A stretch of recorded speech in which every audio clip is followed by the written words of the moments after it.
اللہ رب العزت نے جتنے بھی انبیاء کرام علیہم السلام مبعوث فرمائے ان سب کا پہلا مشن، پہلا ٹاسک اللہ کی پہچان کروانا، اللہ کا تعارف کروانا، یا دوسرے لفظوں میں یوں سمجھیے عقیدہ توحید کا پیغام پہنچانا۔ تمام انبیاء کرام علیہ السلام کا سب سے پہلا مشن یہی تھا، اس لیے کہ عقیدہ توحید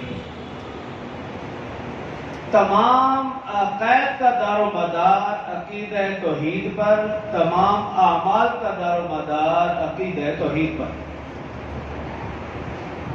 عقیدہ